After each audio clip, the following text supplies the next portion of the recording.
বিশ্বাসের একটি মর্যাদা দিবেন, তাহলেই নিজের ভাগ্যের উন্নয়ন হবে, এলাকার উন্নয়ন হবে। এবং এই যে রায়গঞ্জ পৌরসভা, এই পৌরসভায় কোনো বেকার মহিলা থাকবে না, এটি আমার বিশ্বাস। কাজেই এই উদ্যোগটি প্রশংসনীয় একটি উদ্যোগ। আরেকটি উদ্যোগের কথা আমি এখন মেয়র সাহেবকে বলবো। একটি ব্যতিক্রম ধর্মী একটি উদ্যোগ নিতে পারেন। আমাদের বিভিন্ন, এই যে আমি যে গাড়ি চালাই, এটা ইউএনডিপির গাড়ি।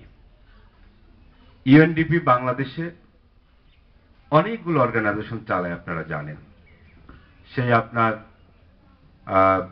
ইউনিসেফ বলেন, সে আপনার কেয়ার বলেন, ওয়ার্ল্ড ফুড প্রোগ্রাম বলেন, অনেক কিছুতে সেখানে নারীরা গাড়ি চালায় এবং বেতন, অনেক বেতন, ন্যূনতম 50,000 টাকা, ওভার টাইম দিয়ে প্রায় 60-70 হাজার টাকা বেতন পাওয়া যায় এবং চমৎকার একটি লাইফ লিড করা যায়। সেখানে সিকিউরিটি পর্যন্ত ব্যবস্থা আছে।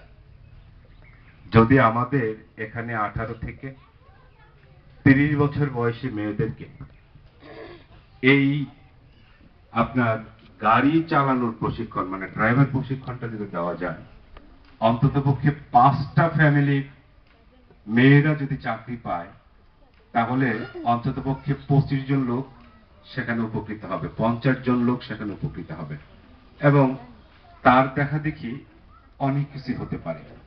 এবং রায়গঞ্জ পৌরসভা থেকে একটি মেয়ে ইউনিসেফে বা ওয়ার্ল্ড ফুড প্রোগ্রামের কিংবা ওয়ার্ল্ড ব্যাংকের কোনো প্রজেক্টে চাকরি করছে, এটা কিন্তু অনেক বিশাল কিছু। আপনাদের, আমি গিয়েছিলাম সেদিন কোন একটি ইউনিয়নে গেলাম, সেখানে আমাকে বলল আমার এক চৌকিদারের মেয়ে, আর কি গ্রাম পুলিশের মেয়ে, সে এবার সেনাবাহিনীতে